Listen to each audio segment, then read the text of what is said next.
From the National Newsroom of the Canadian Press, I'm Karen Rebo. Prime Minister Mark Carney and his cabinet will meet behind closed doors in Toronto for a second day today as the Liberal government prepares for Parliament's return September 15th. Cabinet is discussing efforts to spur industrial investment and counter punishing U.S. tariffs. A new Desjardins economics report argues the rise of gig work has made it tougher for Canada's youngest workers to find a job.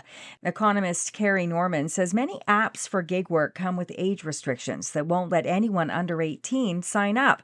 She argues that digital shift has started to box some youth out of the traditional ways they earned extra cash around the neighborhood. I mean, my youngest would love to get a job, walking dogs, cat sitting, that kind of thing. But at 16, just isn't eligible. StatsCan says youth unemployment is at nearly 15-year highs outside the pandemic.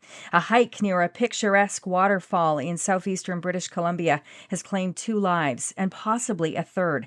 Mounties in Kimberley, BC, say 2 women are dead and a 35-year-old man is missing and presumed dead after the 3 fell over Meechin Creek Falls Monday. The death toll in yesterday's crash of a famous Lisbon streetcar, popular with tourists, has risen to 17. A Portuguese emergency official says 2 of the 23 people injured died in hospital. The injured include 1 Canadian.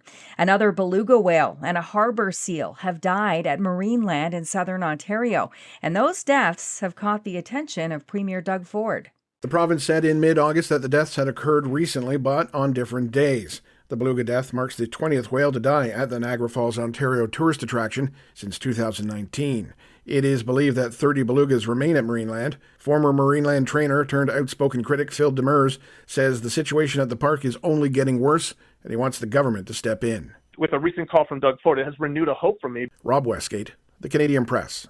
The looming closure of an Ontario plant that bottles Crown Royal sparked political blowback this week, but a supply chain expert says its maker faced pressing decisions on how to cut costs. You guys are about as dumb as a bag of hammers for doing this. Spirits maker Diageo found itself in Doug Ford's crosshairs Tuesday when the Ontario Premier dumped out a bottle of Crown Royal during a press conference. So this is what I think about Crown Royal. Ford was protesting Diageo's announcement that it will shutter its bottling facility in Amherstburg in February as it shifts some bottling operations to the U.S.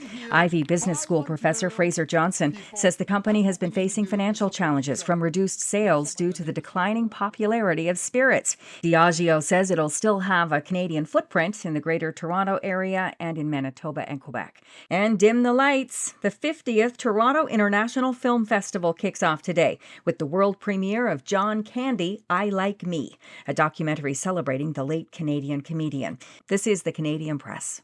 In sports, the Toronto Blue Jays leave Cincinnati, having won 2 of their 3 games. The Jays tied a season high with 5 home runs in last night's 13-9 comeback win over the Reds. Elsewhere in the American League, a bases-loaded walk scored the go-ahead run as the Houston Astros rallied for an 8-7 win over the New York Yankees. The Yankees and the Boston Red Sox lost their respective games last night, so the American League leading Blue Jays now lead their East Division rivals by 3.5 games.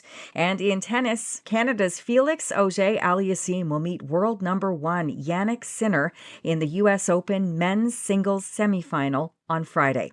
Sinner rolled past fellow Italian Lorenzo Musetti just hours after the 25th-seeded Auger-Aliassime beat 8th-seed Alex de Minaur in their quarterfinal matchup. And Ottawa's Gabriela Dabrowski and New Zealand's Erin Routliffe have advanced to the women's doubles final at the U.S. Open. From the Canadian Press, I'm Karen Rebo. Thanks for listening. Don't forget to follow and subscribe. For more of today's top stories, visit thecanadianpressnews.ca.